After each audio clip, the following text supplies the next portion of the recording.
Thank you for tuning in to Patrick Henderson's Meet the People on WOLB 1010 Baltimore. Also, while it's on my mind, I want y'all to remember tomorrow, I believe it's at 7 p.m. on TV1. It's the 40th anniversary celebration. I thought that was tonight at 8 p.m. Oh, it's tonight? Yeah, so it's supposed to be done on Dr. Martin Luther King. That's right. I'm sorry. I'm still thinking I'm in yesterday. You got to forgive me. It's tonight at 8 p.m. And family, he had the wrong. He didn't put the finger in the right hole this morning, so my mic was off. But that is tonight, by the way. The Yes. Urban One Honors. Listen, tonight. we want to give it the ratings that it deserves. I tell you, y'all just have no idea what Miss Hughes has gone through to get where we are here. The jobs and opportunities, and many of you don't realize that what's the name of the school? Woods, Pinewoods. Yeah, Pinewood. Her grandfather Academy. started that. The longest running black school for children, private school. And not only that, but she hires tens of thousands of people. She gives them jobs, and it's just a blessing. I tell you, she is a woman after God's own heart, a kind, gracious person, and you really don't want to miss it tonight. Tell your friends, tell everybody to tune in, and let's give them a ratings blast that will not only help them, but it will bless us to see what we're doing in the community on Martin Luther King's birthday. So we love you all, and we bless you for being with us today. Please say hello to my co-host. Hi, Jason Rodriguez. How are you? Good morning, family. Good morning, family. Just want to remind everyone that we are now streaming live on Periscope, Facebook, and YouTube. And from moving forward, every show on Monday and Sunday will be dedicated to the intelligent and distinguished gentleman, James C. Morant. Yes, sir, Bobby. I tell you, I pulled into the parking lot again, and I don't know, I guess I just got in the habit of looking for his car. And as I was walking in, I said, still asking God why. Still asking God why, and we'll never know. They say by and by, but when is by and by? But it was a beautiful service. It was a beautiful service. In fact, the Bishop, Thomas, preached a great sermon. He talked about how smart James was and how in our community we don't glorify and lift up smart people. We want to say, oh, he ain't all that, she ain't all that. Our children even do it. I never will forget when Michael Jordan was the greatest in the world, and people was talking about it's time for him to sit down. I said, get out of here, man. You come and beat him, and then he can sit down. What is that with our people? I don't understand it. And we don't honor success. We don't honor smartness. We don't honor brains. We consider it intimidating. I once read it says, never let another man or woman's power make you think less of your own. Come on. Never let that happen. We need to encourage it. Now, our little kids, they be real smart. Oh, he think he's white, or she thinks she's white. Listen to the way she talking, and we put them down and break their spirits and shame them. It's even in our educational system. Yes. I remember a story with my son during Black History Month, and the teacher was teaching Shakespeare. And so I went to the school to ask, why was you teaching Shakespeare with all these black literary greats that are out there? And he said, well, I want them to at least sound intelligent if they don't look intelligent. Ooh. And I was talking. Yeah, somebody's talking in the back. Who is that talking? You don't know? no, Were y'all hearing it? Go Richie, ahead. I was hearing it too. I don't know if that was Richard on the line. It didn't But sound the like teacher Richard. had the audacity to tell me that he wanted them to sound intelligent, even if they didn't look intelligent. And I was like, are you kidding me? I fussed him out something bad, and during Black History Month, with all these black literary authors that we have. And you couldn't find something within our community to teach our children during Black History Month. Well, I think the man does not live by bread alone, but by every word that proceedeth out of the mouth of God. And while I think them knowing who Shakespeare was, and it's really rumored that Shakespeare was really a black woman. So, people don't reach back and get into the depth of it like Beethoven was a black man. But they're not going to tell you the greatest Russian poet was Pushkin. He was black.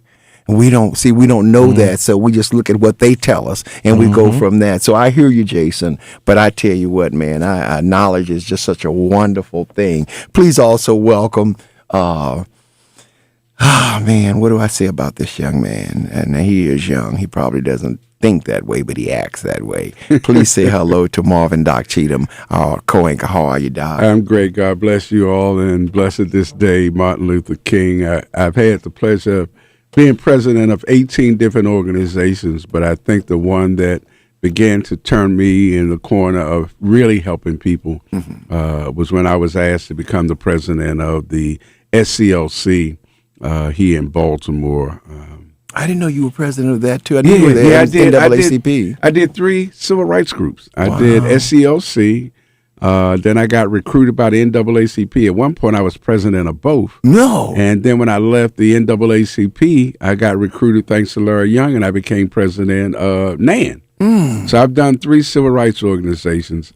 You know, it's service to humanity that means everything. So I look at this day a lot. I listen to King's speeches quite often to keep me grounded. For the great work that he did. And I'm one of the few that can say I strongly supported Malcolm X and Martin Luther King because I thought both of them had great contributions. Yes, sir. They were just coming from different directions. Right. And we had that often, you know, W.B. Du Bois and Booker T. Yes, man. You know, we had Marcus Garvey. That's right. Yeah, we had quite a few that were brilliant. different. Yeah. Although I didn't agree with Du Bois, but Du Bois. Well, and he ended up, and you ended up being right. He ended up confessing that Marcus Garvey was right, and spent his last he also days believed in that Africa. you had those that were intelligent, The blacks talented and those one, that were right. Yeah. Well, I contend that it basically boils down to how much information children are allowed and appreciated when they're young. That's what I don't care how poor you are. I never forget my brother graduated medical school. There was this young lady. She was the first one in her family to get a college degree, and all of her relatives were there, and they had generational welfare. This one girl with this that became a doctor, and that changed everything for that family. So they were crying when she walked across that stage, and I sat there and I looked. You know, whether we got to realize who I believe it was. It wasn't Garvey. It was Frank Hughes, Langston Hughes, that said education is the highway from poverty. Yes, right. Frederick Douglass. I'm sorry, Frederick Douglass said that. Education is the highway from poverty, and we've got to get that into our children. In fact, when I left here last week, I was talking about reading partners, and in my spirit, I drove from here to Liberty Elementary School, went and re-volunteered to do it. Yeah. Yes, I did. I went back because I can't forget the looks on those children's faces when they get it, Doc. Yeah. When they get it, when they say, "Let me read it, Mr. Henderson." They get excited about it. They get excited about it. I'm telling you, there's right. nothing like that feeling. That is not that feeling. And also, please say hello to Mr. Richard, the brilliant Richard Terry. How are you today, Richard? I believe. Let me see here. Let me get you. How are you, Richard? I'm here, gentlemen. I feel inferior to the depth of the talent, the wisdom, and oh Lord, I'm sorry. You got to lock him in for me. I lost him. I'm still here. Okay, go ahead. I said I feel inferior compared to the activism and the intellect and the wisdom that I've been hearing so far. I know, Doc. That's just Can I amazing. tell you something? You feel inferior to us, so you can't imagine how I feel if you think I'm inferior to you. You're a walking computer, man. Family, so y'all know, I call him Data when we're not really in public. That's how computerized his brain is. It's I think he's a unbelievable. computer. He's a walking computer. And you know what? He'll call me late at night and he'll go, I've been thinking. And when he says, "What is you in trouble?" Yeah, I know I know. Not only am I in trouble, but I'm gonna sit there and I'm gonna listen to every word that he says. He says that to me as well. I said, "Uh-oh." Yeah, I said, "Let me sit back." Yeah, if no. he was thinking. No, I mean, I tell you about the loss of James C. Morant was a great loss for us. It was indeed. It was indeed. It still is. It still is. a loss. We miss him so much. But God has given me, this is the best anchor team that I've ever had. I feel so blessed. We're blessed. We to be in the midst of you great men. And I promised Barbara that from time to time we would make sure that we read some excerpts from his book, or have a segment of James's rants replayed. Yes. Yeah, I wanted to speak at the funeral. I had put together some things, and I wanted to read the introduction to his book, The Fossil, about his having to an elderly person having to come into the age of media. It was such a great book. Those of you who really want to hear James and know what he was really thinking, you should go to Amazon and you can buy his book. Just put in James C. Morant and it will come up. His great book. I tell you, it'll be a blessing to you because he had a mind and very few people I knew. He was just a smart man like Doc. I mean, just imagine that being the head of the SCLC and the NAACP, then ending up at NAN. So it looks like your life was definitely predestined. I kind of think it was. Yes. I kind of think my life was. But it's an honor to be with you guys. I think we discuss a lot of different subject matters. We don't profess to be experts in any of them. But ironically enough, each of us have had some experience in most of the things that we discuss. So I think the community may not always agree with us, but I think they know we're passionate about everything we're involved with. Goethe Goethe said that he that relates the non-experience is a propagandist. Come on. And he that relates the experience is a prophet because he's lived it. Okay. See, and that's what we do. And that's where I think, It might be because we're old. Well, old is just a Speak word. for yourself. Yeah. Thank God Patrick just had birthdays. Yeah, we did. And thank God for time. Yeah. Thank God for time. One of my neighbors walking down the street today, and I said, "Good morning." She said, "Oh, it's a good day to be looking on it instead of being viewed." So that's the way I'm taking it. For we lost Leo, but we want to first of all start with this beautiful, beautiful day because it is Dr. Martin Luther King's birthday, and we cannot really voice and really articulate what his life means to America. Just period. Stevie Wonder, wherever you are, I know you might be home. We want you to know we're praying for you. Stevie has been sick and nobody's talking about it yet. I think he's really keeping it under the thing. But y'all really pray for Stevie Wonder. Pray for him. I call him, and normally if he's good, he'll either answer the phone or it'll go to his voicemail. But he's not doing either right now, and I've heard that he's not well. So I don't know what's going on, but I want y'all to keep him in prayer, that the Lord will keep him and heal his bodies. I heard that it was his kidneys. So let's just pray for him. Wherever you are, just lift him up. Y'all, God does answer prayer. He does. There's healing. There's healing in the name and in the power of love. And Stevie was love. And he did such a great thing by writing that wonderful song, but fighting for the holiday for Dr. King. 7 o'clock. I got to be at the meeting. Leo, you're on air. You're on the air, Leo. Praise God and pass the ammunition for justice, decency, and fair play. I wish everyone a joyous holiday in remembrance of Dr. Martin Luther King Jr. Yes, one sir. One of the great leaders of our time. Yes. He and Malcolm X and others. So God bless all of you, and I'll be on for the next half hour or so. All right. Leo Burrows, the head of the Roots of Scouting Incorporated. Roots of Scouting Incorporated, and we meet tonight at 7 o'clock. We want our mentors out and people who want to volunteer to join us. We'd like to be out at St. Cecilia Church tonight at 7 o'clock. All right. For those of you that are part of it or want to be part of it, to go and find and be a part of something that's great, we highly recommend that you go and you do that. I was wanted to go back to Richard. Richard? I'm here, and I thank you all.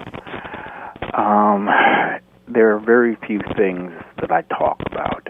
Mm-hmm. I've been through dealing with this madness for a little more than 10 years, so I keep a lot of it to myself. Okay. I know that I am on borrowed time. So I'm going to try to do the best I can to try to help as many people as I can. Yes. With the time that I have remaining.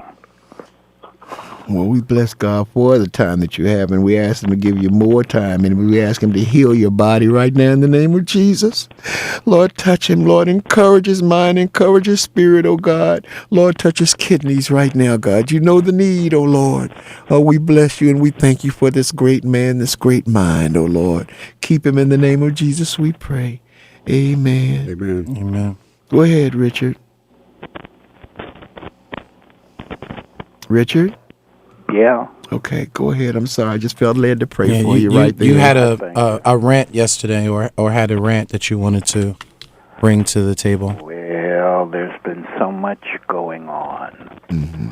But now, I am now at the point where I'm looking at this city with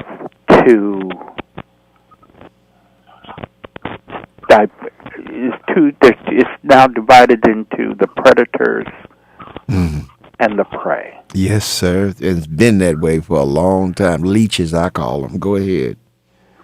The predators start off with those who not only want to take our money and property, but conceivably our lives. Mm-hmm. Mm-hmm. But then we look at the corporate predators. Yes. Let's start with the Baltimore Teachers Union and the Maryland State Teachers Association and their aiders and abettors in the Maryland General Assembly, the Baltimore City Delegation, who are now maneuvering and manipulating things and to begin to taking more and more money away from us. They're maneuvering and changing tax codes and everything else so they can get as much as they can. But how they're doing it is through manipulation and using what are called tricks in the English language. How are they doing it? The technical term is they're using two of the 52 fallacies of linguistic confusion. And you can look this up on a computer. You'll find them.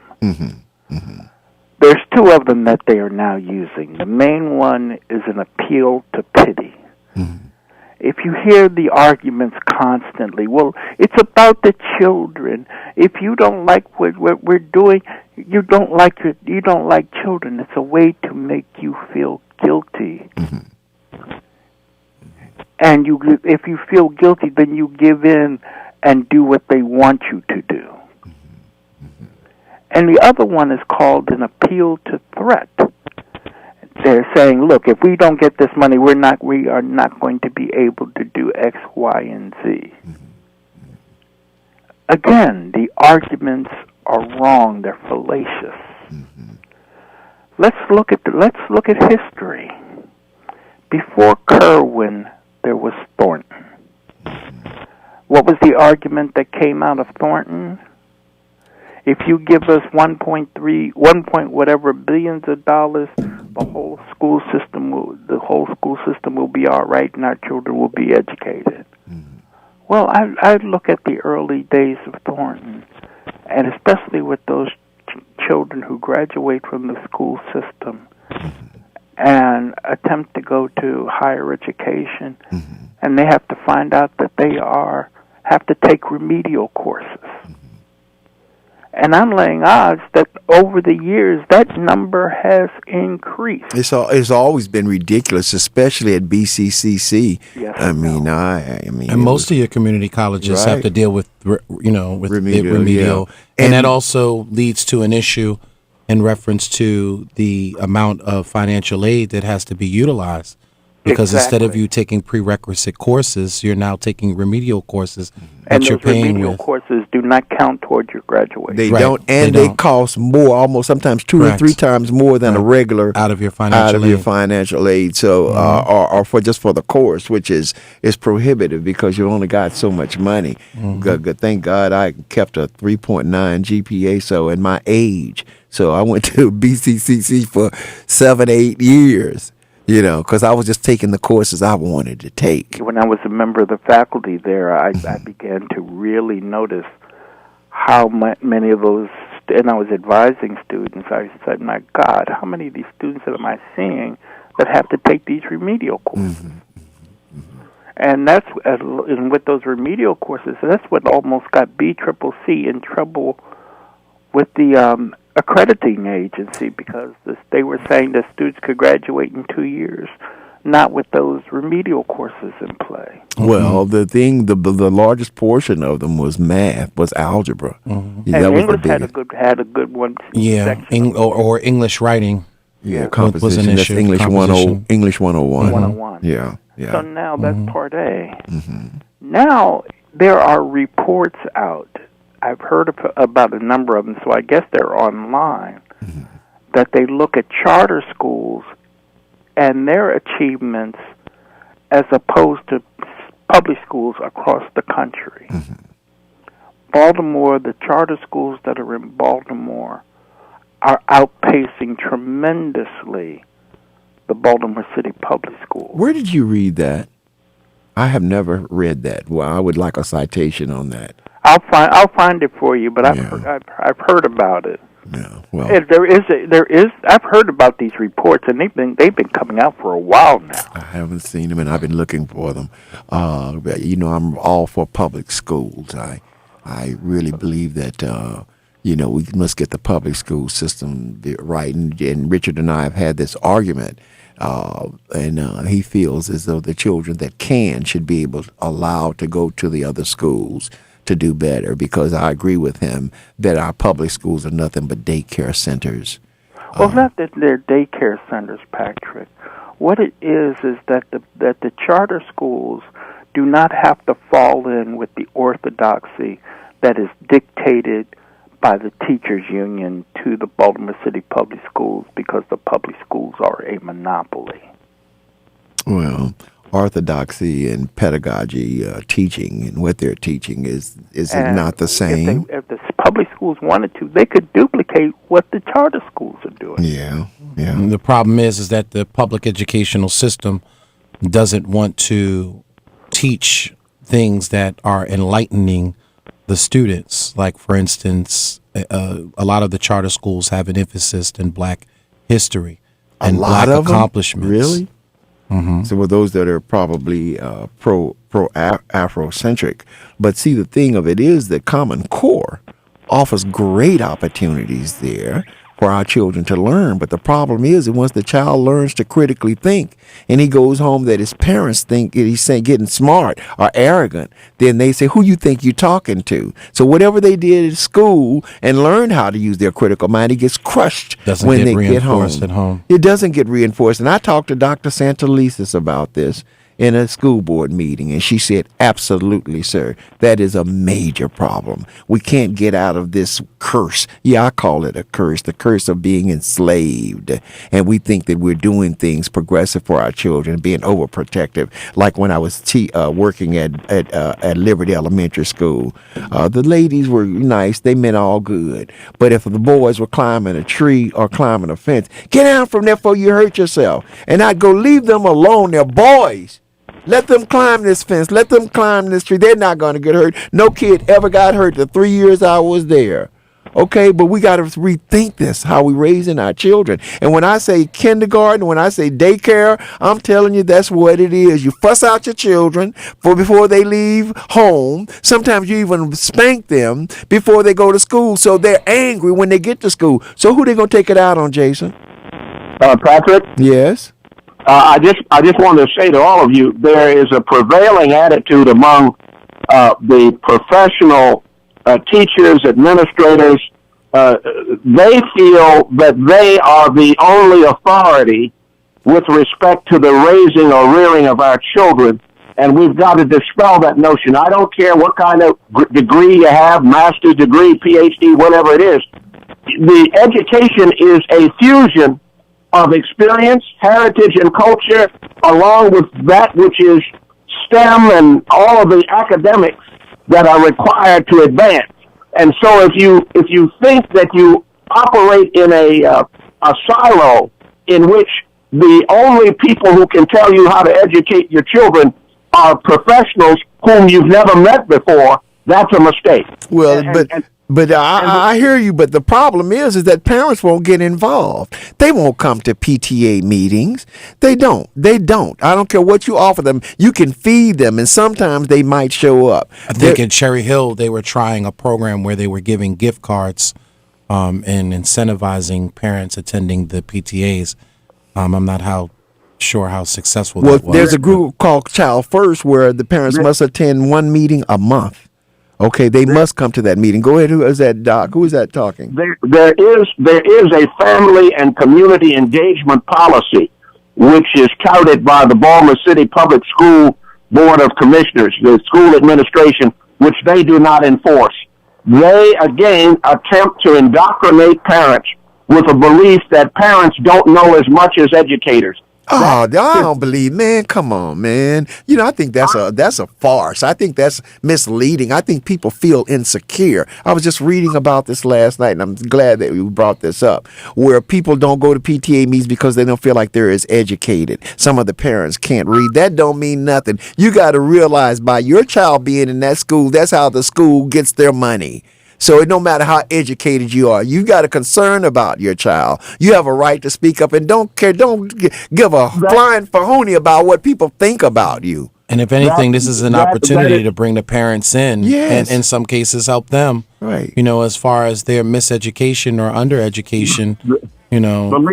Believe me that there are educators who don't want parents to give their mother wit with regard to ideas, suggestions, recommendations on how we go. Well, I think you're a little older than me, but we're not far in age, but I've never met a school that didn't want parents involved. I haven't, and if you could tell me where, we can avoid it. I didn't say the school, Patrick. I said there are individual educators and administrators who think they know more than parents and are not entertaining creatively what parents have to give. That's all I'm saying. Well, all right. I haven't seen that.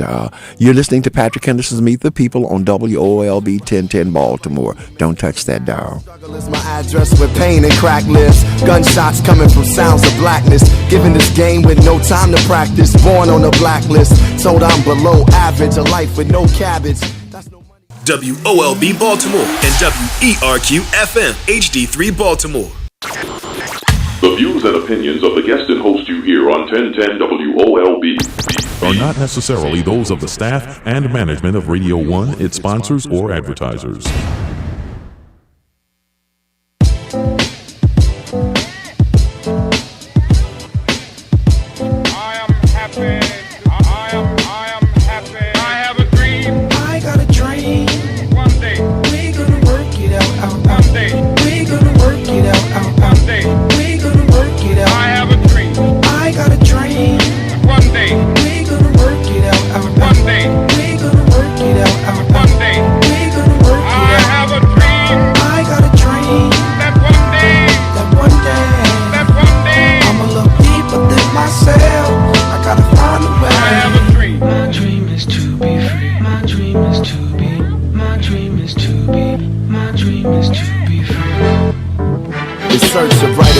Right through the maze of the madness. Struggle is my address with pain and crack lips. Gunshots coming from sounds of blackness. Given this game with no time to practice. Born on a blacklist. Told I'm below average. A life with no cabbage. That's no money if you from where I'm from. Funny, I just want some of your son. Dark clouds seem to follow me. Alcohol that my pop swallowed bottle me. No apology, I walk with a boulder on my shoulder. It's a cold war, I'm a colder soldier. Hold the same fight that made Martin Luther the king. I ain't using it for the right thing. In between lean and the fiends, hustle and the schemes, I put together pieces of a dream. I still have one. I got a dream. One day we're gonna work it out.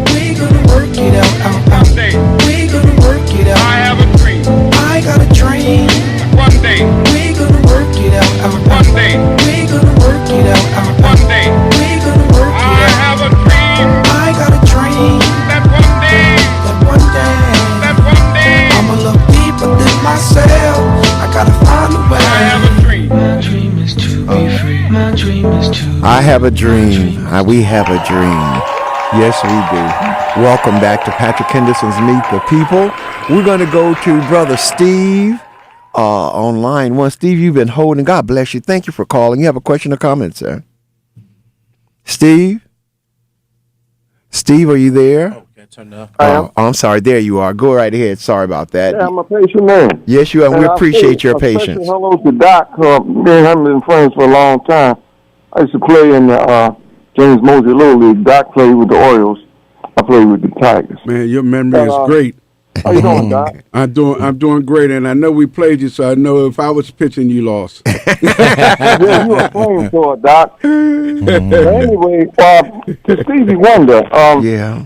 he has kidney problems real bad. Yeah, that's what I And heard. unfortunately, our people perish for lack of knowledge. And what I mean by that, God has given us herbs to address and to cure any ailment or sickness that we have. And I know of particularly 3 herbs that you can use to help you with kidney problems. They had diagnosed me with kidney problems, and I was saying I was determined that I wasn't going to go on kidney dialysis. One day I was walking down the street, and my kidneys they were actually on fire. I started taking these herbal supplements, and they worked wonders. Matter of fact, I ordered some more by the mail to make sure that I didn't run out. Secondly, What were they? I am a Baltimore. So we can hear somebody talking. If you're talking, please don't talk on the line. If you're on we're holding you. If we got you locked in, please don't do that. Yeah. That's the audio bag. Go ahead. And I'm a Baltimore City teacher's aide. Okay. And we just now are getting back in the classroom January the 2nd because of funding problems. And the funding that we receive is abysmal. And we only do it because of the love for children and the need for the children to have mentorship from people, especially 50 and over, who have experience and so forth and so on. So, What are y'all, a charter or a private school? I'm in a Baltimore City public school. I've been there for 4 years. And the school has been... But this is the first year that they've cited serious funding problems. So we're trying to work past that and work through that. And a school system that has some of the highest per capita spending on students. Yeah. Right. Yes, and I want to say this in closing. There are 3 figures in history that are being given credit for being white, and they're actually not white people. One we can discount because he didn't really do anything for us, and that's J. Edgar Hoover, but he had some black blood. Yes, he did. Secondly, Dwight Eisenhower had some blacks in his family. His mother, yes, go. Right. The most controversial is Babe Ruth. And I have a theory that Babe Ruth was put into an orphanage because his mother, his father found out his mother had sex with a black man. The key to recognizing who Babe Ruth really is, look at his nose. There is no white man with a broad nose like that. Most white people have very thin noses. Yes, Steve. You know what you're taking us way off of our subject. But wait a minute. I want you to tell us what are some of those herbs for kidneys. The main one you get is cranberry capsules. The second one is corn silk, and the last one is juniper berries. Corn silk, and is that can be bought in a supplement? Yes, it's in herbal supplement form. Okay, and what was the third one? Corn silk and cranberry capsules. You said that was the third one you mentioned, I thought. Those are 3. Corn silk, juniper berries, and the cranberry. Nickel berries, is that what you said? Juniper. Oh, juniper. Juniper. Juniper. That's it. Juniper. Okay. Yeah, juniper berries. Okay. Yeah. Okay. Talk to y'all later. Yeah, thank you so much, sir. We appreciate that. That's what the show is about. We want y'all to know because there are holistic ways to do things. I'm telling you, they're really. Remember, we had the holistic doctor on and she was telling us that there's so many, homeopathic and Holistic ways. and holistic ways of addressing many of the ailments in our communities. Right. What we're seeing now, and what after listening to that last gentleman, this whole thing with the funding is beginning to scare the living daylights out of me. Yeah. And it's scaring me in where, once the money comes in, where is it going to go? Are we in a situation where we're pouring good money after bad? We just pouring money. We don't even know where it's going. And that's what I'm saying. Yeah, no, that's the part that troubles me. Is where is it going? I mean, we still have schools without heat, and that gentleman just said, and air conditioning, and the water fountains are still laden with lead. We over had schools the years. with busting pipes. Yeah, exactly. Unfunctional bathrooms. Yeah, and From what I'm hearing, it's going to go for new teachers and raises for teachers. wow, man. But listen, Which also means that there is a higher pension obligation as well, too, that Richard. comes with that. Exactly. Well, Miriam, hi, Miriam Summers. How are you, sweetheart? Miriam gave me this beautiful T-shirt. I love you, and thank you for watching. She says, good topic. Would you like to meet up and talk more about it? I want you to call in right now and call in. 410-481-1010. 410-481-1010. Let's talk about it. We're talking about education. Richard is bringing up the fact that they're putting all these new taxes on us, and they keep saying for education, but then the gentleman just called and said that they're not even getting the funding that they should be having. So what is this ruse? What is this It's the manipulation by language. And one of the most essential tools that is needed in these classrooms is an aid or assistant to help them, especially when they're dealing with many behavioral issues that are being pushed into the classrooms. Well, you they know, need a second set of hands. Liberty had those, man, and I've seen some kids. I mean, they move the furniture. I'm serious. They move the furniture. They get so upset and they get so uptight. Anger management, but who are they angry at? And that's the problem that I think we're gonna keep coming back to. And I think we keep forgetting that in many cases in our community. I was just talking about this morning on my Facebook Live that some of these children are generations of addicted parents. You had the heroin epidemic in the 70s, and they had children, and they were born of addiction. Then you had the crack in the epidemic, right? And then they, had children, right? So now they're descendants of 2 and 3 generations of addicted parents, and then now we're in the opioid and pill crisis, and you have children that are being spawned, that are addicted, from generations of addicted parents. And not only that, Jay, but now the lead poisoning. And then the lead you got to add. That is in the DNA of the parents that had it, that they're passing on to the children. And we're seeing an increase in reference to lead reported cases just last year that was presented in front of the city council. And you got to ask, what are these public health institutions doing in Baltimore City when you see we have the highest STD rates, we have the highest cases of HIV being reported in Baltimore City, the highest teenage pregnancy rates, high levels of lead being detected in our communities. We still have an opioid and addiction crisis. We have an issue as far as access to treatment is concerned. What is the health department doing? Well, I just heard a suggestion that a bill that is being introduced. It was introduced by a doctor who used to be a doctor at shock trauma. How about Moynihan? Huh? Moynihan? I can't remember his name. It's not the current administrator that's down there, is it? Or No. It's a former person. It was a former surgeon down there. Former delegate? Yeah. Dan Moynihan. That's it. I think you said that several times. Yeah, okay. Doc, pull your microphone up a little bit. Okay. What he has suggested is creating safe houses for opioids and heroin use. I thought they already done that. They talked about it. It's the old Amsterdam. Where they can go and shoot up and stuff? And then they would have counselors there and people who would, in case there was an overdose, could treat the overdose. Right. And they're saying that by getting them by talking to these individuals as they come in, eventually they might get one or two of them, or how many, right, to go into treatment. That's the Amsterdam model, and I encourage That's the the community. Amsterdam model. Well, not just Amsterdam, but it's actually called Amsterdam. If you I was look at gonna say Amsterdam, Hamsterdam. well, That was on the wire. That was on the wire. Oh, okay. But the actual model comes from Amsterdam, and in Amsterdam they used to have these what they would call dope parks, where folks would shoot up in the parks, and it just made it bad for tourism. So they gave them a centralized location that was monitored.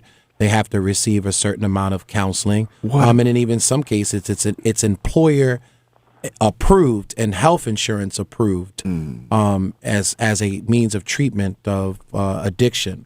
I don't believe 100% in that model, although I don't believe in it. I have seen the success of it. They do have a great success rate of keeping people maintained and able to be functional and work.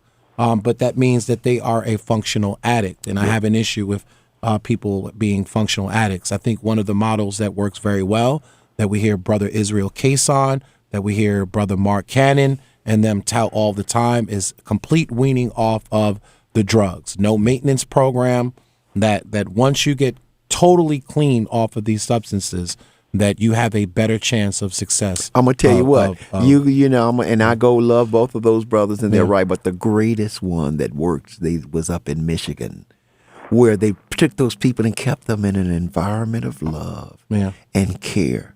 Yeah, they did it to rats first. That was the experiments. They hooked the rats on the heroin, right? And then they put them in two different communities, one where they were nurtured and one where they still had to fight and struggle to get it. The ones that were put in the nurturing one, they weaned off of it. There was a change. So, Miriam, I asked you to call. God bless you. Thank you so much. How are you today, sweetheart? I'm doing well. And family.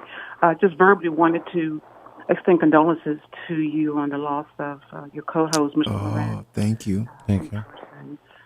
He will truly be missed. He will. Yes. Regarding Baltimore City Public Schools, I currently work, recently just started in Baltimore City Public Schools, West Baltimore High School. And I'd like to say, I think, I'll have to be very quick. Can you talk into your phone a little bit? We're having trouble hearing you. Can you hear? Okay. How about now? That's better. That's better. Okay. Yes, I'll try to be as brief as possible. I know you have other callers. I think if we look at, let me just back up a second. I made several attempts to jumpstart a parenting program up at the Langston Hughes Center in West Baltimore over there with Mr. George Mitchell. Yes. One of the challenges for many of the families is they're sort of programmed out and coming out into the community. I want to use the word security. And if we talk about the school system, what can we give the children that are going to school each and every day? We need to give them a sense of security. Yes. And once they leave home, who can do that? The teachers. It actually is our responsibility. I agree. To show affection. And I know one say, "Well, I'm not your mama." Well, guess what? Yes. We might have to take on that role. I'm telling you, that's what I can. So I was talking about the addicts. He was talking about the long history of them. What keeps you from being kind and loving that child? I don't care how you've been treated. Wouldn't it be natural to give that love that you didn't receive? Right. Just this simple love and care. Right. And I think one of the elementary schools right here in Baltimore City that has adopted the model of giving these children the nurturing care that they need, even if it means doing their hair in the morning, giving them haircuts, washing their clothes, feeding them 3 times a day, including a dinner, and in some cases giving them a care pack to go home with because they know they're not getting snacks or their mother or someone in their household is not eating well. Right. Having that compassion, that empathy, and that love, for the folks that are involved in your institution and providing those wraparound services is the solution. It's one of the solutions. Yes, absolutely. And another one is stop screaming at them because they don't stop loving you. They stop loving themselves. And once they stop loving themselves, listen, we got problems. Society has a problem if they don't love themselves because they're gonna.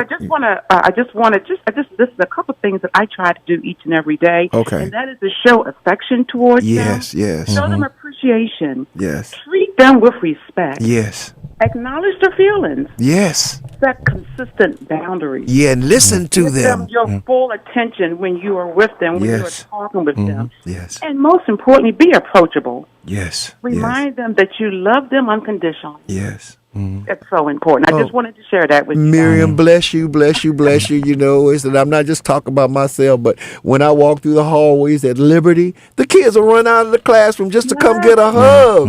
Just in some cases, that's the only love that they get. Yes. Yes, so you're absolutely right. Yes, thank you so much, sweetheart. Thank you for calling.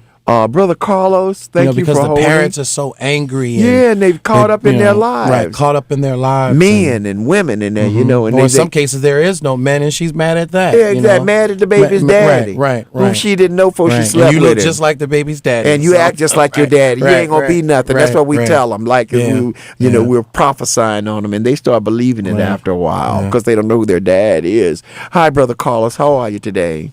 Oh, yeah. Thank you for taking my call. I have sort of a rant on the education thing, but I just wanted to make a quick point. The Amsterdam model and also the English use it is a point propounded, ironically enough, by an individual called Little Melvin in a book called Fruit of the Forbidden Tree. And his thesis is that you'll never get rid of the drug and the opioid and the crack cocaine until you take the profit out of it. So what you do is the government administers the program and weans the individuals down little by little and monitors them until they are free, are drug-free. But anyway, my rant was on the education system, and I think it's a complete cop-out and intellectually lazy to say that that the parents, that the teachers try to keep parents from the learning about the education. Yeah, I think that's incredulous too. And I think, and I want you to just to listen, because a lot of us have studied this issue. It goes way back. If you came across an article some time ago about what they call ghost charter schools.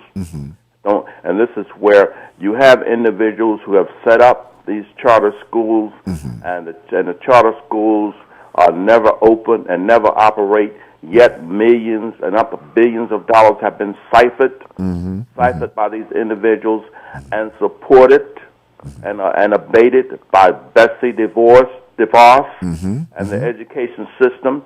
When you ask them for an answer, they never come forth for an answer.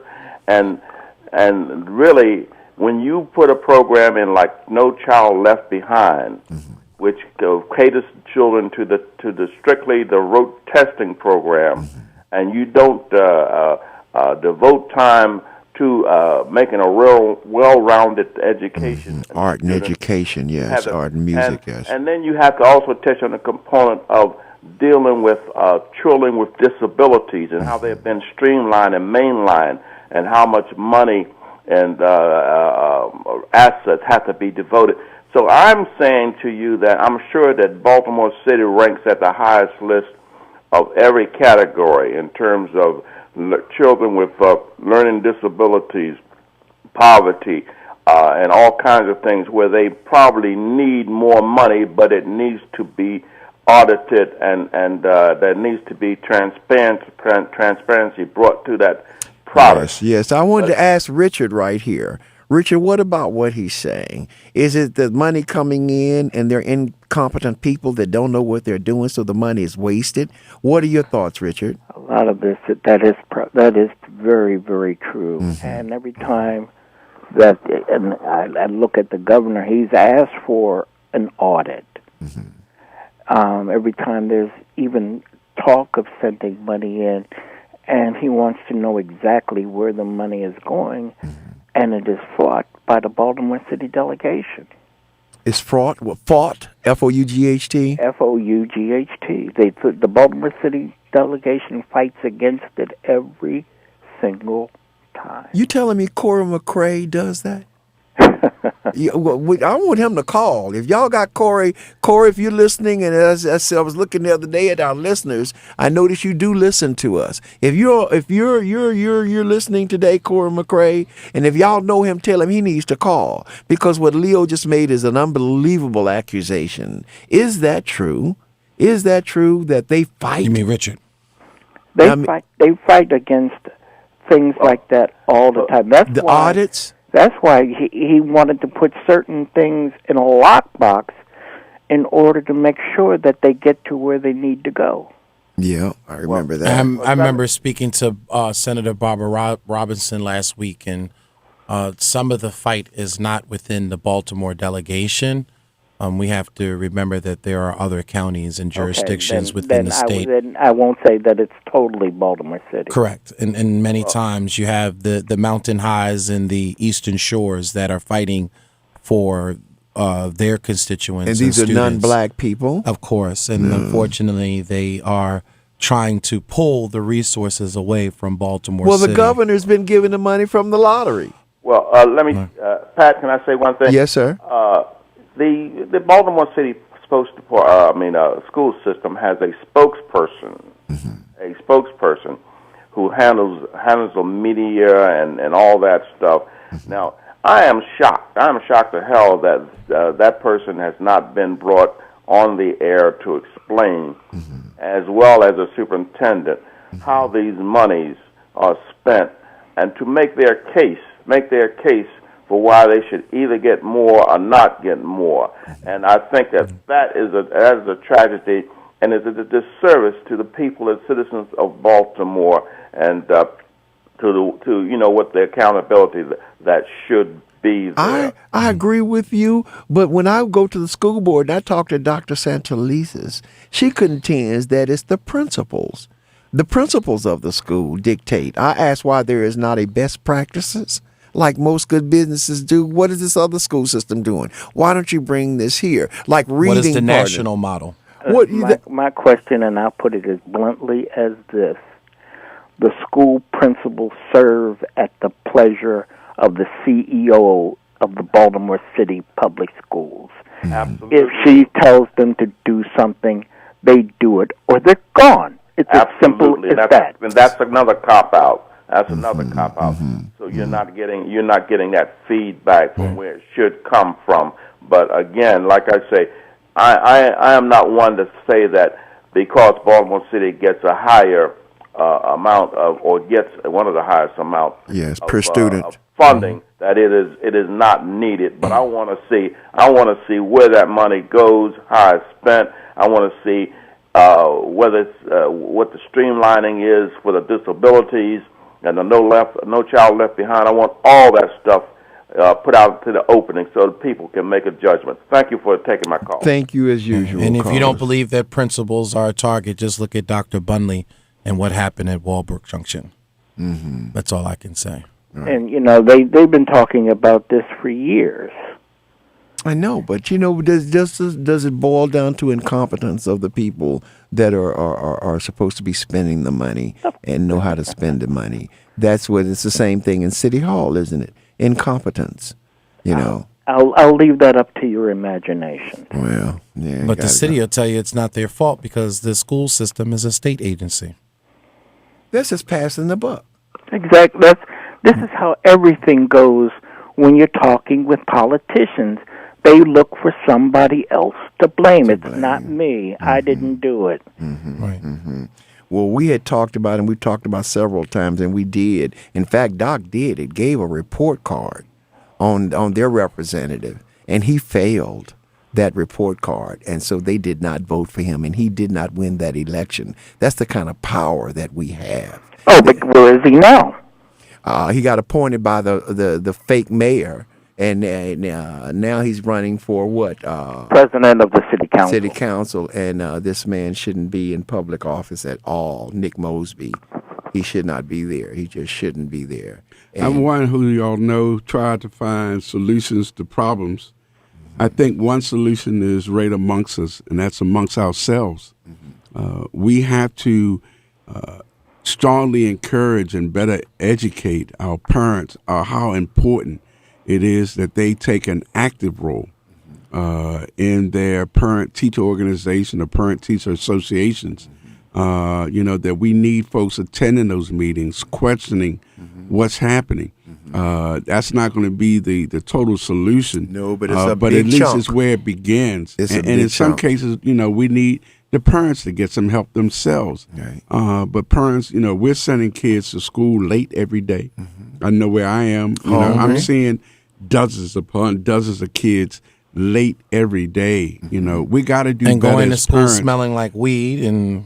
But then, the biggest problem is the misusage of the funds that the school system has been getting.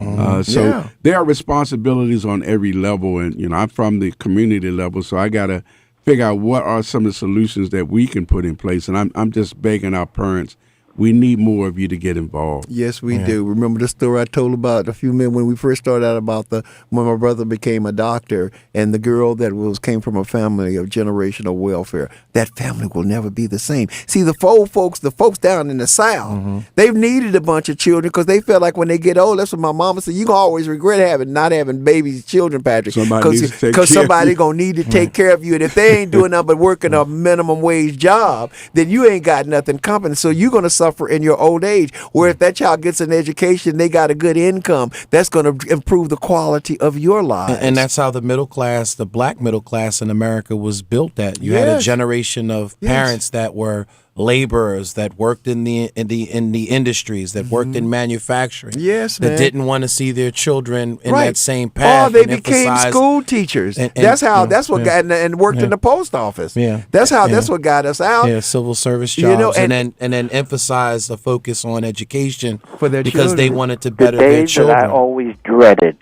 was PTA meeting. Now, are you saying that as a parent or the child? As a parent, I dreaded PTA meetings. Why? Well, hold on, Richard. Hold on. You're listening to Patrick Henderson's Meet the People, and Titus is in there just doing a fantastic job reminding us to stay on target. Don't you touch that dial. It's going to get hot this last hour because Richard, I got a rant. Richard's got a rant coming that y'all going to need to hear. Richard's rant. Yeah. Be right back. That one day, I'm a little deeper than myself. I gotta find a way. I have a dream. My dream is to be free. My dream is to be. My dream is to be. My dream is to be free. The new 1010 WOLB with talk in the day and soul at night. I'm Maya Cummings. During the unrest following Freddie Gray's death, Elijah and I went the few blocks to Penn and North.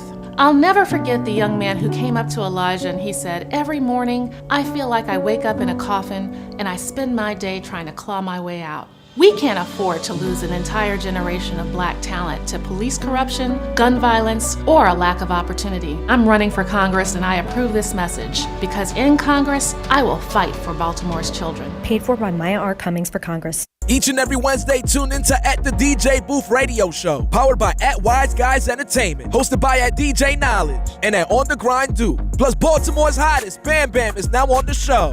Live on WOL 1010 AM, Wednesdays, 1 p.m. to 2 p.m. Special guests, live interviews with the Entertainment Inside Scoop, Artist Spotlight with DJ Duke, and Shop Talk with DJ Knowledge. Special thanks to At the Nick of Time Media, at Wise Guys Entertainment. Also watch the show for an official YouTube channel at Wise Guys Entertainment. Get the latest info on the DMV from Queen Bee of the DMV. It's Baltimore's talented DJs and MCs talking about trending topics, live interviews, and Artist Spotlight. The DJ Booth Radio Show cares about the community and is always giving back to area school. They support new local artists and shining light on up-and-coming talent. Each and every Wednesday from 1 p.m. to 2 p.m. Catch the Shop Talk about local and national entertainment. DJ Booth Radio Show streaming live on WOLBbaltimore.com. Every Wednesday at 1 p.m. It's where the future of entertainment lives. Don't miss it. It's pretty amazing when you consider that 7 years ago, we didn't have the treatments we have now. We cure 80% of children with cancer. Go back 50 years, we were curing 20 to 30%. This is the miracle story of modern medicine. We understand what makes this cancer tick. And of course, without donors from around the world, this just couldn't happen. And there's one thing we're focused on, and that's beating this thing. St. Jude Children's Research Hospital. Finding cures, saving children. Learn more at stjude.org. WOLB Baltimore and WERQ FM HD3 Baltimore. The views and opinions of the guest and host you hear on 1010 WOLB are not necessarily those of the staff and management of Radio 1, its sponsors, or advertisers. Welcome back. Richard? What I was saying is, as a kid, I hated PTA meetings. Mm-hmm. Especially when I was in the 4th grade at FDR School number 18 on Druid Park Drive. Mm-hmm. And my 4th grade teacher was Mrs. Ida Chadakowski. And when my parents came back from PTA, if my mother came straight upstairs to go to bed, I knew I was safe. Mm. But if my father came upstairs, I knew it was going to be trouble. So you have to put yourself in these positions, yes, and say, "What if I just did the right thing? Right, I wouldn't be in trouble." Accountability, teaching them that from the beginning. Absolutely, Richard. That's absolutely. My mother didn't like to go because she felt like a lot of black women feel, well, I'm not educated and I don't want to split no verbs and I don't want to do this or I don't want to do that. But bottom line was we got it at home. My mom was a reader. So we all of us love to read.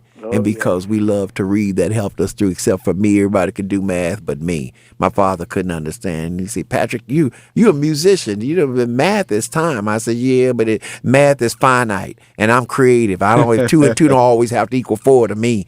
He said, boy. I said, Dad, I said, just don't register with me. I never could. In fact, I'd have my bachelor's degree down there right there if I could pass that algebra. People done told me all sorts of things to do, but I ain't worried about it. God is good. I'm just living my life, and then like it's golden. You do what you have to in order to get where you need. Yes, sir. Lord, welcome to Patrick Henderson's Meet the People. Do you have a question or comment? Yeah, this is Glord. How y'all doing? Hey, Glord.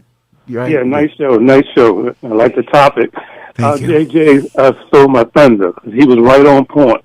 Yeah. Right now I'm in the 5th district, but I was born and raised in Sandtown, Winchester. Uh-huh. And when I heard earlier that when certain parents don't show up for PTA meetings or jobs, there's a reason for that.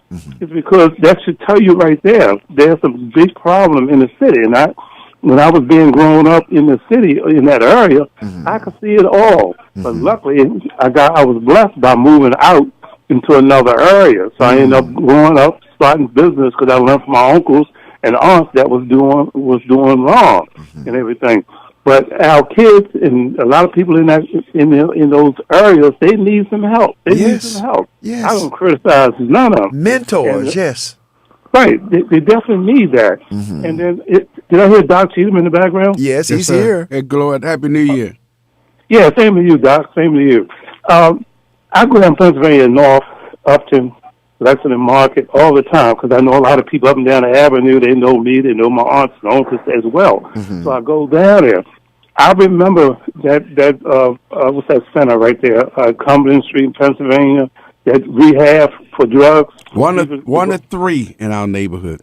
That's Right, why you see hundreds of people standing around, as George Mitchell would say, sitting in a chair, but it's no chair. Right, and that's the point. That's the point I was getting at. Hey, Doc. Yes, sir. You remember, Doc? I know you remember, and I know Larry remembered too. When we had Providence Hospital and Liberty Yes, Heights. sir. Anybody was born in Baltimore back then, you were born in Providence. Oh, yeah. You were born at home. Downtown. Oh, really? On the other side of. I was at home too. I didn't remember that one. But Doc. Yes, sir. And I know you know Tawanda Avenue. Of course. Yeah.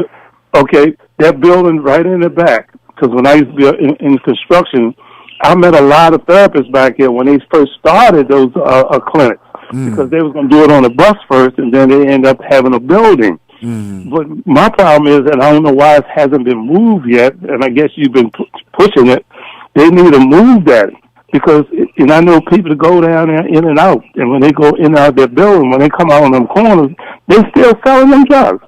But lastly, when I had a group home taking care of elderly for a long time, 20 years, we used to get clients from Rosewood and the hospitals in different places. Rosewood is closed down now. somebody needs to check that out and start having these people from these corners and send them to Rosewood building, because that's a big area, so they can get some treatment. But you know what? I don't care what nobody say, because y'all know, and I ain't talk about it too often, but I can show you the tracks in my arm where I used to shoot heroin. Yes. Okay. People don't want to believe me, but yes, I used to shoot heroin. And you know how I stopped? I had to make up my mind. No matter what nobody talked to me about or whatever, I had to make up my mind that this was crazy, this was stupid. Why are you doing this? And I left Dallas because of it. I just got in my car, left my house, left everything, and went to Tulsa, Oklahoma, and told Leon Russell what was going on. And I just needed to stay in a room. That's what the doctor told me to do. He said, treat it like a cold. He said, plenty of soup. Exactly. And cold turkey. He said, this is the only way you're going to be able to do it if you're serious. He said, but ain't none of this going to happen until you make up your mind that you don't want to do it. And that's how I kicked it. But Patrick Henderson was once a junkie. Yes. But everybody's not that strong. Yeah. There's an exception to every rule, man. Yeah. You got to put people. And lastly, a support system. Yeah, exactly. Like cigarettes. I used to smoke cigarettes when I was young. When I was in high school, I come from a black family. And I lost my first race. I'm trying to smoke a cigarette. I ain't going to lose no more races, so I stopped smoking. So I ain't lose no more races. But when I think it was O'Malley was running for office, I noticed, I followed on the news, they took all our tobacco from America, and shipped it into other countries, and they put all those chemicals in the tobacco. Yeah, now China, they get their cancer rate and stuff. They're banning cigarettes in China. So you're absolutely right. You can't blame them, and that's why. And then when I was in the service, and young guys was smoking, I said, I know I can beat these guys because I don't even smoke. They were short and I was tall, so I used to wear them out. And I sympathize with people now that is smoking because they don't know what they're dealing with. There's a lot of chemicals in it. Yes. There's ways of doing it, but it takes a long time. It's hard. It is hard. I'm telling you, I'm praying this morning. I sat there and I meditated and asked God to do something to take the taste of this addiction I'm out gonna put of my hands on them over them cigarettes. Yeah, man. I tell you what, it's just all right. Thank you, Glord. Thank you for. Have a blessing. All right, you too. And the concern that I have is, we are engaging in these tobacco products. For years, I will rightfully admit here on the Patrick Henderson's Meet the People radio program, I think from the age of 14, 15 years old, I have probably not missed one day of smoking a blunt that's rolling weed into a tobacco cigar. I only have recently stopped within the last, I think, 3 years now, Patrick. I haven't smoked right. But we're talking about every day, in some cases, smoking anywhere of 15 to 20 blunts a day. And I can only imagine how much life I've took from myself because of it. But I see the patterns, especially working in a liquor store part-time. Even out in the county in Owens Mills, one of our number one products that we sell are cigars. And they're not, and they're not smoking these cigars because they're connoisseurs. Well, you know what? I'd rather they smoke the pot than drink the liquor. Yeah, but if they smoke it, I would, encourage, a bong or, or paper. Maybe white paper, rolling paper or something that may not necessarily be as harmful to their health. And I can only imagine the epidemics that's going to take place in older age. Well, those cigar leaves, they're stronger than cigarettes. I mean, they're a little clearer. They don't have all the chemicals, carcinogens in them. All right, Hampton, are you there? I see his. I hit the button. Hampton. 410-481-1010. Y'all, we got 15 minutes left. I don't know if he has them on hold yet. He's not there. All right. Hampton? Not here. Can I make a quick announcement? Yes, go right ahead. I want to announce to folks tomorrow evening at Matthew Henson Elementary School, which is at 1600 Payson Street at Baker, we will have 12 of the candidates seeking the seat of Elijah Cummings that are running for the 7th Congressional District. we will have 12 of those candidates coming and speaking to you. Many of you probably have never heard of them. Many of you have probably never seen them. So we will actually have them there from 6:15 to 7:45, free and open to the public. Matthew Henderson is located at Presbury and Baker, 1600 block Payson Street. And we would love for you to come by and indicate that you're registered to vote. You are going to vote, but you just need to make an intelligent decision. And this is an opportunity to raise your level of knowledge about who these candidates are. Man, that is such an important seat for Baltimore, because if we lose this seat, I don't think it will ever come back here again. We've got to vote this time, because that was Elijah Cummings' seat. And you saw the power that he had. The Sun just had a scathing article on Kwesi and Fume yesterday on the front page. I don't know if y'all saw it. I saw it, and I had some issues with Julian. I'm troubled that he would... Julian Bond. Yeah, that he would not only write what he wrote, but then give it to a school. And that's how the information was given. We don't know whether it's factual or not factual. I know that my one major encounter with Julian was not positive. We brought Kwame Ture here, better known as Stokely Carmichael. This was almost when Kwame was on his deathbed, and Kwame wanted to bring the different leaders of black organizations in America together. And the one person who said no to us was Julian Bond, representing the NAACP. Wow. And I remember that to the day. You will never forget it, huh? Yeah. All right. But I think, yesterday I said this, WWJD, what would James do in this position? And I think that if James was here, he would have to point out the fact that there are some questionable issues in reference to Kwesi that have to be discussed. I think all issues need to be discussed, but we have to make certain that there's validity to what the issues are. Correct. Well, his was also not only sexual harassment of people; it was also mismanagement, right?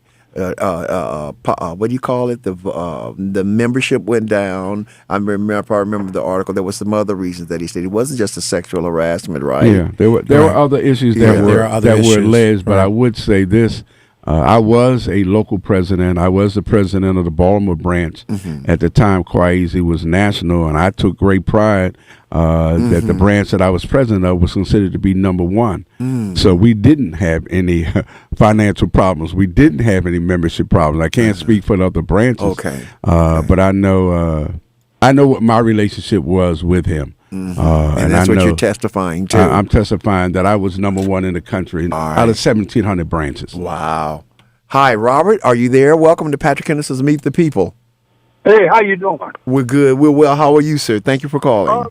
Hey, Patrick, look, man, I'm not too much to say about your topic. It's something concerning you and the other guy. You want to stop smoking after you do your prayer or before you do your prayer? Read Psalms 101 and 102. Oh, yeah? Yeah, get him in the mix. And he'll stop that, man. I used to smoke for 27 years. And that started to take away the desire of nicotine and tobacco from you. I've actually stopped smoking. I'm trying to get Patrick to stop now. I don't smoke Newports. I don't smoke blunts. I don't smoke none of that stuff. And I'm trying to encourage Patrick and my wife to stop. So, well, get that 101 and 102 and put it to work. I guess I'm gonna have to get my anointed oil and my Bible out, my King James version, and lay some hands on both of them. Well, I too smoke. I started, unfortunately, in my last year of high school, and I think I went 20 or 25 years smoking, and I had to just finally say enough is enough, and I quit. I went cold turkey, and happy to say at least for 20 years, and I have not smoked. I like to smell smoke. I'm sad to say, but I don't even like the smell. It's not easy. It's not easy breaking it. Doesn't even smell the same after I eat anymore. First thing I'd be looking for is a cigarette. My wife wakes up in the morning, straight out of the bed, rises up, doesn't do anything but grab a cigarette. In June, we're gonna have Men's Blue Suit Awareness Day in June. We're gonna talk about that. And we're gonna have men talking about health with men to get us to do better by admitting to our shortcomings. But at the same time, doing something about it. And I know, family, this year, 2020, our vision for the Patrick Henderson's Meet the People radio show is to definitely emphasize on health. And definitely look at trying to get our community moving in a stronger direction in reference to. All right, Robert, we must have lost him. All right, we're going to go. Looks like Bubby. Bubby, is that you? Yes, sir. How y'all doing? Oh, Happy we good. Hey, Good to hear Bubby, you. Happy New Year, sir. Happy Martin Luther King Day to y'all. Yes, You sir. got that right. Would Martin Luther King be happy with the conditions in Baltimore right now? Oh, no. Let me say, for the past 77 years, one Democratic Party have represented this city. That's right. Six of the last 7 mayors have been African American. Yes, sir. And the list goes on and on. But I would like one day for us to facilitate a conversation when we link the union to the political apparatus. Therefore, the city employers are being hurt because the union membership, leadership has more loyalty to the Democratic Party and the mayorship than it does to the citizens of Baltimore City. That's because they're in collusion. I agree with you. They're in collusion. That's what it is. We must look at this very seriously. I know a city housing authority employee that have been there for 31 years and barely make over $30,000 a year. Wow. Now you tell me, when we talk about city councilmen and male and female, make $70,000 a year as a part-time worker with no job spec, when the average citizen cannot tell you what their duties are, and whenever you ask a question, just like y'all mentioned earlier, they say, oh, that's a state issue, that's not a city issue. Well, it should be a human dignity issue. But we continue to play these games when I have said this for over a decade. Show me one city agency that is functional and acting satisfactory to the majority citizens in the city. Just said that this morning. One of my rants on Facebook, one of my morning burnt toast Show you one. Just episodes. one. Can't show you find one. DPW failing. Housing failing, health department failing, educational system failing, police department I think failing. I can name one. What's that? I honestly think I can name one. Okay. Now you know what? Hold on, Bobby. Let's hear this one. Yeah, because I'm surprised. The one that I would like to name, I probably disagree 101% with her brother, but I think I may agree 99% with her and the work she is doing and has done. And that's the Register Wheels of Baltimore City.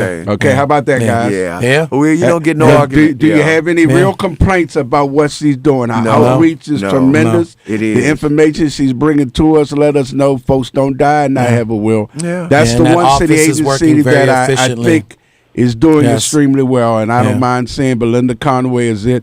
My brother and I do not see eye to eye. Father and I loved him to death, but I think Belinda Conway and the Register Wheels. But she's is always doing a good exemplified job. service, even when she was a city council member, and I think it was a travesty to lose her in that district as a city You council know who member. she lost it?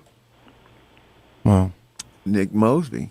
of course. I know Shanta Rand brought that sucker to my house. Told me this is the man. I called him a sucker.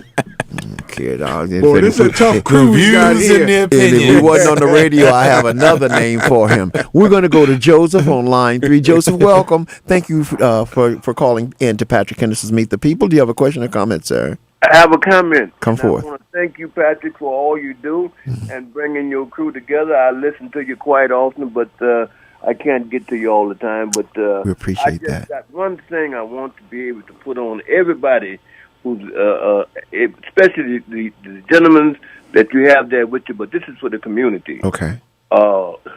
We're in a crisis right now. Yes, we are.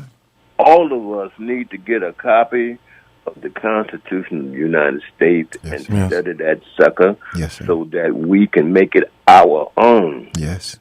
We are all, with what we have going on now with our president, we don't know how that's going to come out. No, we don't. And the Republicans, right? And I think a coup d'etat isn't being taken place. You have right now a demonstration on Dr. Martin Luther King's birthday, and I shouldn't even acknowledge these the gun fools. stuff. A in gun Virginia. demonstration in Virginia. But wait a minute, y'all. What about them not letting the impeachment be televised? That's the part. Get this out and Go ahead, Joe. But we need to be able to get together and do this thing.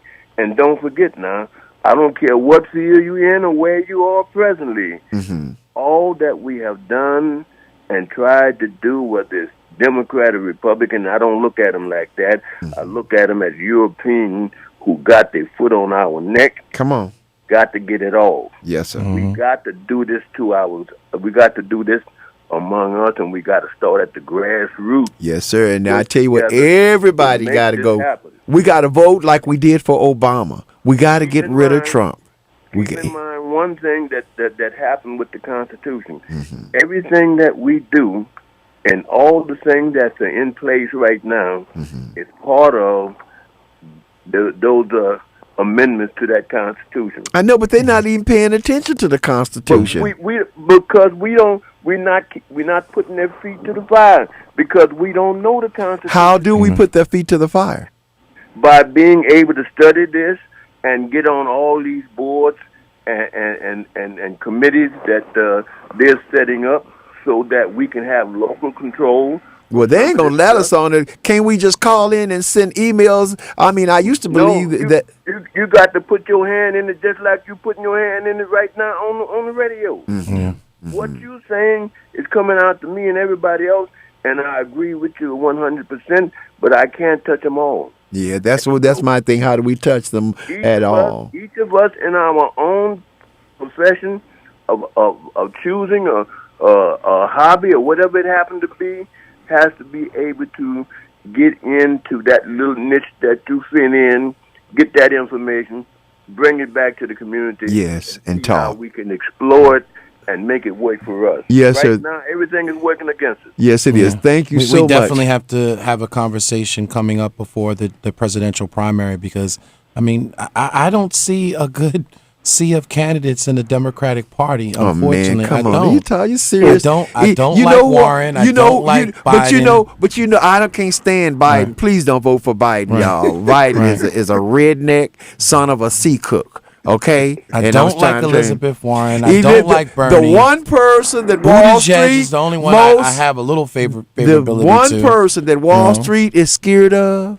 is Elizabeth Warren. That is their biggest fear. I think that may be one of our most interesting shows because the impression I'm getting, if we had all five of us talking about it, I think all five of us got a different candidate. Gentlemen, if I may. And I'm not really in favor of Buttigieg, but you know. He won't win because I of may, the homophobia in the black community. Go ahead. Richard. As an individual who has studied and has taught con law, there's a whole lot of problems everywhere. Right now, I'm putting the federal system aside. The constitutions that are most important to me right now is the Maryland State Constitution and the Baltimore City Charter and the Baltimore City Code. Because how these Neanderthals of Holiday Street manipulated for their own personal gain. Right. We know the problem. You got any solutions in that package? Oh, I have a lot of solutions. Or you got 2 minutes? Well, the one solution that I have is to put in recall provisions for everybody. Yes. And that would take a referendum? But or there's a recall process in there now, from what I understand. No, it's No, not. it isn't. No, it's not. Okay. No, it isn't. Because we were trying to recall Stephanie Rollins Blake, and they said there's none. There's none. There's none. All right, but if And- there's and- not a and this recall also came up with process, Kathy isn't there a Pugh. process to remove the charter? And it was also when Kathy Pugh first came up, and they looked how to get rid of her. It's not in the Maryland Constitution. Right. Well, gentlemen, I want to say this to you, that we had our first meeting to locate a site for our summer civic school that all of us have agreed that we're going to do in an honor and name of Mr. Morant. We will have a meeting before the month is up. Okay. So you can come see the school. The principal has opened the doors for us. Okay. The manager of the community area has agreed to help us. So we're going to create this summer school, this civic summer To school. teach civics and African American history. Yes. Richard, you got more? Oh, there's a lot more. But you know what? You know right what? now, We do this have, city. we have a couple of callers. Yeah, real quick. hold on. Let You me said get- this city needs an enema. Oh, you didn't say. I County said. I'm does need sorry. an enema. More like a transplant. Let me get Lady Di. Hi, Lady Di. You always call so late, sweetie. How you doing? Fine. How y'all doing? I was listening to y'all. Y'all had a good show today, and Happy King's Day. Yes. Back And at also, you. I want to send my condolences out on y'all co-host. Yes. Yeah. Mr. James C. Moran. know. Yes. You know, only God knows. You know. Yes. That Only he's not He in knows. more pain. You know, and I am so proud because we have men down there marching at the parade. I don't go to the parade because it's too cold, and I already told them that because I usually work for the Office of Promotion. I told them, don't call me for Dr. Martin Luther King because it's the coldest day in the year. They should have it. It always seems to be. They should have it in April, you know, after the time of his death. But nevertheless, they picked it in January, and I'm proud of the black men down there because our youth will see these black men out here Yes. and doing what they have to do. You know, it's just so much that we need to do, and I see it coming together. But it's going to come together slowly because we didn't get in this way overnight. That's And right. I heard y'all talk about the idea from Amsterdam. You know, also Mayor Smoke had an idea like that. You know, about needle exchange and everything, and everybody legalizing. at the time was against him. Right now, you see all this stuff being reversed about the marijuana and everything. Believe it's not a coincidence, as Leo always say, it's a conspiracy. So we got to work on making sure that we understand that we need treatment, just not on demand treatment, but we need 6 months to a year treatment because these clinics are not really helping in our community. It's really bringing our community down because you got somebody else, once they come out, it's giving them drugs. They buying drugs for somebody else. So y'all keep up the good work. And All right. Thank you. Hear about the plan for the the school and everything, and I would like to be involved in it too. Diane, we gotta get you back in the studio for 2020. We need a little bit of Yes. feminine mindset Yes, here. yes. You know, she knows with she's all always this testosterone welcome. in this She knows room. she's always welcome. Love I you. know, Patrick. You told me that. I just got to get in touch with you to find out what day that I can. Any Monday, standing invitation. I would love to have her sit in myself. When we did the radio show, myself, Corrigan, and Hassan, she was one of our regulars. Yeah. Yes. And Doc, I enjoyed it. You just got since you retired, you got so much energy. I don't know where that energy coming from, but it's that brain that's probably up all night long, and they don't understand. Doc, me and Doc have a good relationship. I know. We love you. We love you, Di. We gotta go. We gotta Y'all have go. a nice week. Thank you. Yes. Happy Keep the dream MLK alive. for you. All right. Bye. Well, family, it's that time. We'd like to thank each and every one of you. I tell you, I go and I look at the list of you who are listening all around the nation, all around the world. We hope we've said something that has encouraged you, that's helped you, that has incited you to maybe do something in your community, because Baltimore problems are also happening in other urban cities. So we hope that you've been encouraged and enlightened in some way. And we ask you all to keep us in your prayers, as we will keep you in our prayers, and bless and enjoy this day. Cook some black-eyed peas today. They're Yeah. supposed to bring good luck, you know. Family, remember, this is a day of service, so go out Yes. there and find some way to serve the community in honor and commemoration of Dr. King. And Yes. I got to say thank you to Gary, Marion, Lemetria, my Ivan sister, Bates, yeah. Jason McLaurin, Terrence. Gary Butler said, pray for him, for he smokes too. And Michael Eugene Johnson. Thank you, everyone, for tuning in on our live social media Yeah, feeds. if we didn't call your name, we want you to do it to thank you. And thank you, Richard. Thank you, Doc. And thank you. And for everybody out there, be safe out there. Yes. Baltimore is no longer Charm City. It's Harm City. You're absolutely right. God bless you. Been listening to Patrick Henderson's Meet the People. We'll see you next Sunday at 3:30 on Spirit 1400, and next Monday morning at 11:30 here on WOLB 1010. You've been listening to Patrick Henderson's Meet the People. God bless. Have a great day, and happy Martin Luther King Day. Heroes to become a hero, facing the League of Justice. His power was the people. Enemy is lethal. A king became regal. Saw the face of Jim Crow under a bald ego. No one can win a war individually. It take the wisdom of the elders and young people's energy. Welcome to the story we call victory. The coming of the Lord. My eyes have seen the glory. One day glory comes, it will be ours. It will be ours. WOLB Baltimore and WERQ FM HD3 Baltimore. Brought to you by Live Casino and Hotel.